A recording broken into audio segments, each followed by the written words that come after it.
Vamos a comenzar a analizar cada uno de estos aspectos de la tríada cognitiva, lo que es pensamientos, emociones y conducta. Y podemos decir que los pensamientos son elaborados por nuestra mente y son los encargados de planificar, solucionar, de analizar, reflexionar, comprender, imaginar y crear. Y estos pensamientos a su vez toman cuerpo en una especie de lo que podríamos llamar una sociedad, a la que llamaremos esquemas cognitivos, los cuales nos permiten organizar y categorizar los estímulos para poder otorgarles un significado y sentido para nosotros. Estos esquemas son adaptativos a la realidad y a las biografías personales.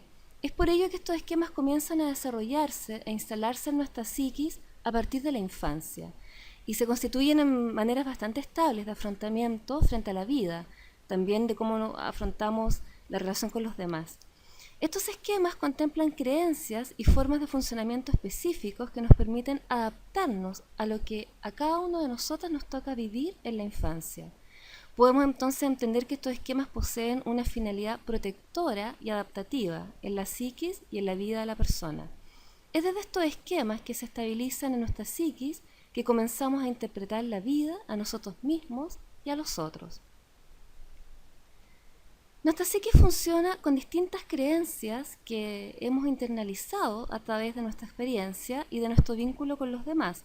Y como ya se ha mencionado, es en la infancia en donde se incorporan muchísimas de las creencias que nos acompañarán durante toda nuestra vida. De este modo, creencias que generaron mecanismos adaptativos específicos para la infancia pueden no ser funcionales en la vida adulta, y de hecho es lo que ocurre muchas veces cuando necesitamos cambiar algunas cosas de nosotros mismos, es porque aquellos mecanismos adaptativos, aquellos patrones que utilizamos, hoy no nos son funcionales a nuestra realidad actual. Por ejemplo, la timidez.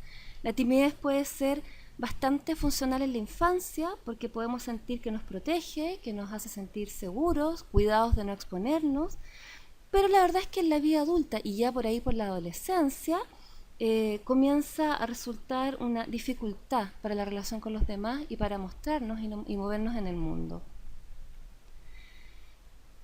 No obstante, muchos de estos mecanismos, sean adaptativos o no, nos van a acompañar durante toda nuestra vida, porque continuarán de una u otra manera prestándonos algún beneficio y constituirán sobre todo una parte importante de nuestra identidad, del cómo nos vemos a nosotros mismos, del cómo percibimos que somos, quiénes somos, ¿no?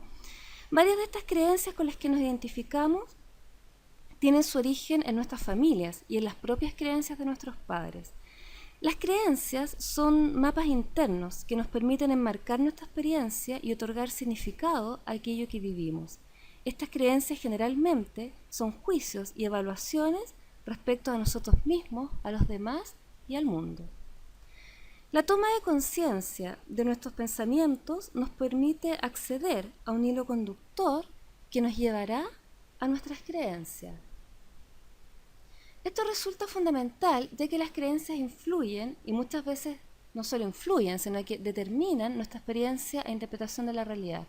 De hecho, las personas solemos organizar nuestra vida en torno a nuestras creencias. Podemos comprender entonces que nuestra capacidad de ser objetivos se ve bastante limitada e interferida por la subjetividad de estas creencias. No nos resulta posible entonces percibir objetivamente, sino que cada uno percibe la realidad y a sí mismo y a los otros desde sus propios esquemas cognitivos y creencias. Por lo tanto, hacemos evaluaciones de lo que nos parece positivo, negativo, de lo que nos parece apropiado o inadecuado. Existen creencias nucleares y periféricas. Las nucleares son estables y se vinculan al sentido de identidad de la persona. Por lo tanto, existe un alto nivel de identificación con ellas, por lo cual son bastante más difíciles de cambiar. Una creencia nuclear, por ejemplo, podría ser que yo me defina como que soy extrovertido. Las segundas, las periféricas, se relacionan con aspectos más secundarios y son menos estables, por lo que resultan más fáciles de cambiar.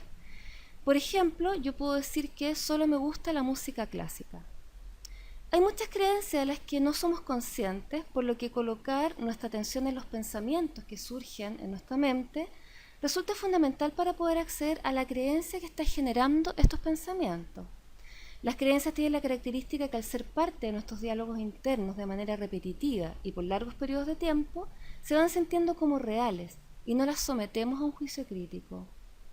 Por lo tanto, termino creyendo aquello que me digo. Creo que eso es la realidad. Dentro de las creencias, respecto a la funcionalidad que nos prestan, podemos identificar las potenciadoras y las limitantes. Las potenciadoras son todas aquellas que nos aportan una sensación de capacidad, de esperanza y de sentido de valía.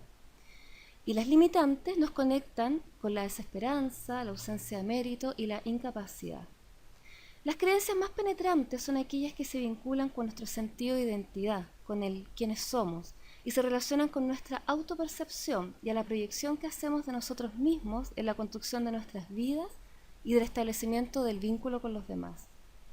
Prestar atención a nuestros pensamientos y a nuestras creencias resulta fundamental en un proceso de autoconocimiento, ya que nos permite acceder a la información de nuestros estilos perceptivos fundamentales en la interpretación de esta realidad. Pasamos entonces ahora a revisar las emociones dentro de esta tríada cognitiva.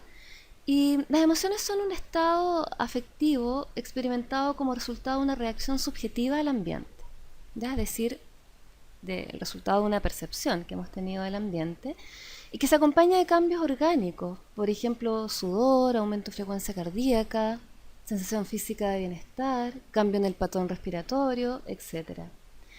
Como ya lo mencionábamos anteriormente, a veces no somos conscientes de los pensamientos o creencias que hay detrás de un sentimiento. Generalmente uno de los primeros registros del que nos hacemos conscientes es de la emoción. Es decir, sabemos, por ejemplo, que nos sentimos irritables y enojados, pero podríamos desconocer el porqué.